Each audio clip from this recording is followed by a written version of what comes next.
वंदे मातरम। आज हम देखेंगे यूग्लिनोफाइट। यूग्लिनोफाइट प्रोटिस्टा जगत का तीसरा वर्ग है। प्रोटिस्टा जगत को 5 वर्गों में बांटा गया था, जिसमें पहला था क्राइसोफाइटा, उसके बाद दूसरा था डाइनोफ्लैजिलेट्स, फिर तीसरा था यूग्लिनोफाइटा। इसके बाद था अपवंक कवक, जिसको सॉइल्ड मोल्ड भी कहा जाता है, और लास्ट था प्रोटोजोअन्स। तो तीसरा वर्ग में यूग्लिनोफाइट को रखा गया है। तो इसमें सबसे पहले हम इसका अगर एग्जाम्पल देखेंगे तो इसके अंतर्गत यूग्लिना आते हैं। कौन आता है इसके अंतर्गत? यूग्लिना। तो यूग्लिना से आप सभी परिचित होंगे कि वह कैसे दिखाई देता है करके।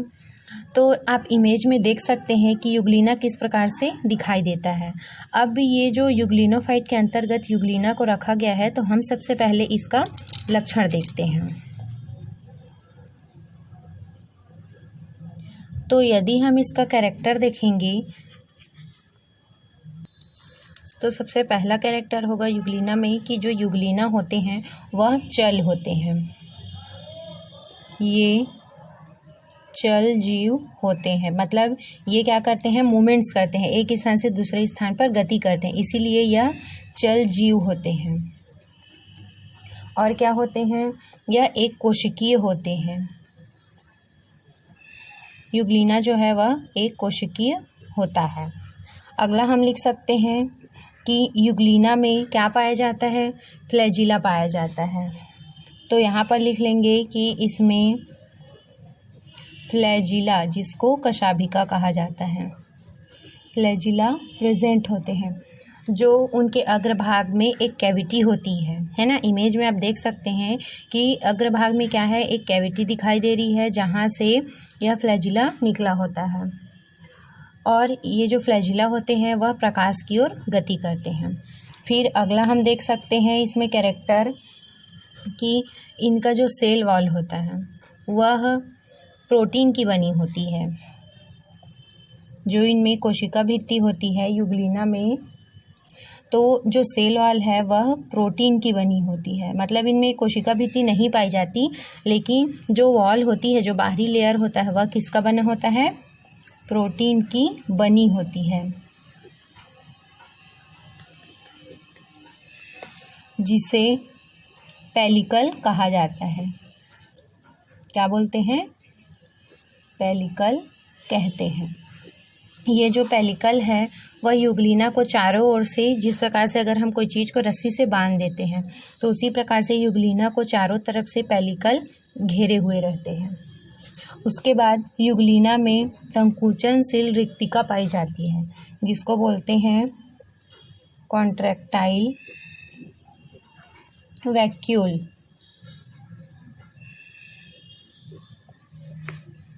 पाए जाते हैं। यूग्लिना में क्या पाया जाता है?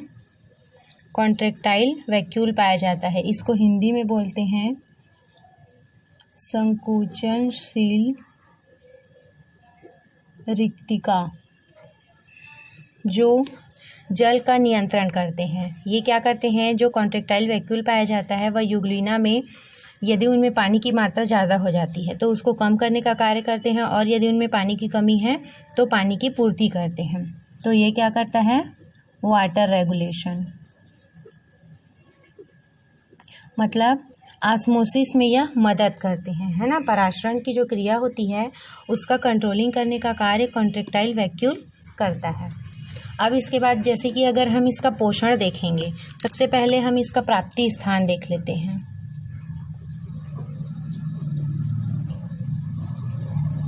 यूग्लिना जो है वह पानी वाले स्थानों में पाया जाता है। तो यह तालाब, गीली मिट्टी और जो छोटे छोटे पोखर होते हैं वहाँ भी यह यूग्लिना पाया जाता है। तो ये उनका क्या है? प्राप्ति स्थान है। अब यदि इनका हम पोषण देखेंगे, क्या देखेंगे? पोषण। तो यूग्लिना जो है वह 2 प्रकार के पोषण करते हैं, है ना। एक क्या होता है? स्वपोषी, और दूसरा विषमपोषी। ये युगलिना में बहुत ही इम्पॉर्टेंट है उनका पोषण। युगलिना जो है वह स्वपोषी भी होते हैं, मतलब यह क्या करते होंगे, स्वपोषी का मतलब ही है कि वह अपना भोजन खुद से बनाते हैं, मतलब उनमें प्रकाश संश्लेषण की क्रिया होती है। और विषमपोषी मतलब क्या होगा कि वह दूसरे जीवों से अपना भोजन प्राप्त करेंगे। तो स्वपोषी है मतलब क्या होगा, उनमें पादप के समान लक्षण पाए जा रहे हैं, और विषमपोषी है मतलब उनमें जंतु के समान लक्षण पाए जा रहे हैं। तो युगलिना को पादप और जंतु दोनों के बीच का संयोजक कड़ी कहा जाता है। क्या बोला जाता है उनको, पादप और जंतु जगत के बीच का संयोजक कड़ी या कनेक्टिव लिंक कहा जाता है। तो ये दो तरीके से अपना पोषण करते हैं। जब वह अंधेरे में रहेंगे, जब उनको प्रकाश नहीं मिलेगा, तब वह विषमपोषी हो जाते हैं और भोजन को अंतर्ग्रहण करते हैं। लेकिन यदि प्रकाश है, प्रकाश अवेलेबल है, तो युगलिना जो है वह अपने शरीर पर उपस्थित क्लोरोप्लास्ट की मदद से, क्लोरोफिल ए बी है ना, उनमें वर्णक पाए जाते हैं जिनकी मदद से वह प्रकाश संश्लेषण की क्रिया कर अपना भोजन को पूरा करते हैं।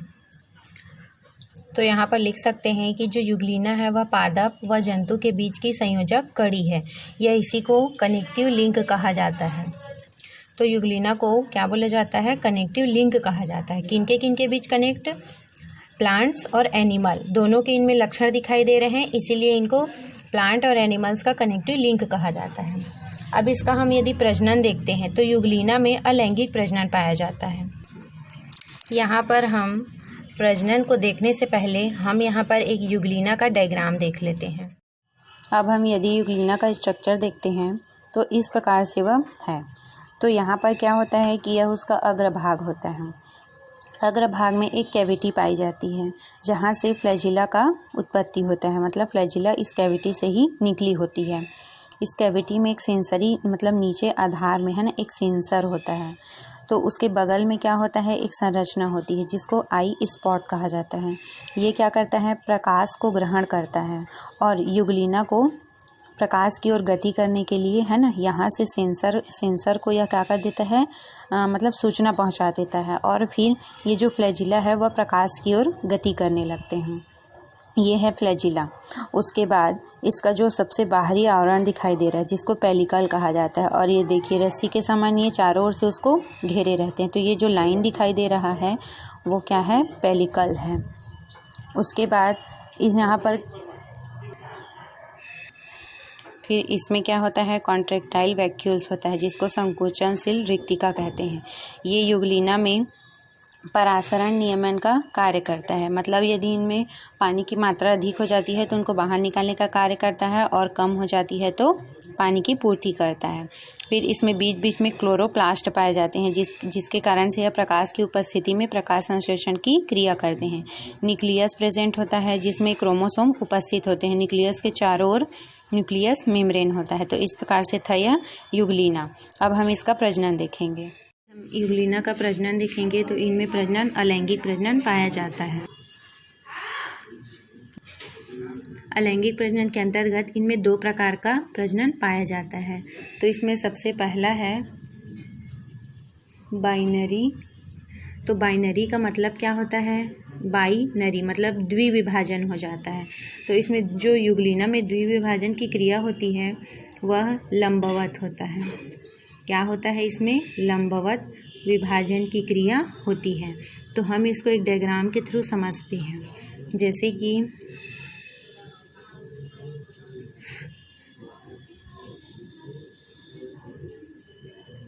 ये क्या है, युगलिना है ना, मैच्योर युगलिना है। यहाँ पर इसका क्या बना देते हैं, न्यूक्लियस बना देते हैं। अब ये धीरे धीरे क्या होंगे, इसका जब विभाजन की क्रिया होती है, युगलिना में हमेशा लंबवत विभाजन की क्रिया होती है। तो सबसे पहले क्या होगा कि उनकी जो ये कैविटी होती है जहाँ से फ्लैजिला निकला होता है वो क्या होते हैं, वहाँ से दो फ्लैजिला मतलब जो एक रहता है वो दो भागों में बढ़ जाता है।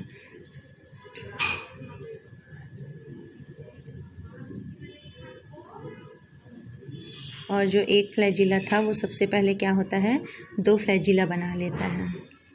उसके बाद क्या होता है कि उनकी जो कैविटी होती है वो और थोड़ी चौड़ी होती जाती है, क्योंकि इनको क्या होना है, अलग होना है।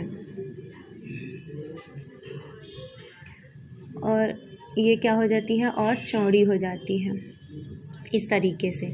उसके बाद फिर क्या होता है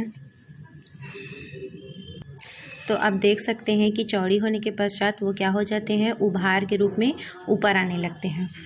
तो उनकी कैविटी में क्या हो गया, उभार हो गया। अब ये जो उभार यहाँ से जो आपको दिख रहा है वो क्या होता है, नीचे की ओर जाने लगते हैं, जिसकी वजह से जो युगलिना होते हैं वह पूरी तरीक़ा से 2 भागों में डिवाइड हो जाते हैं।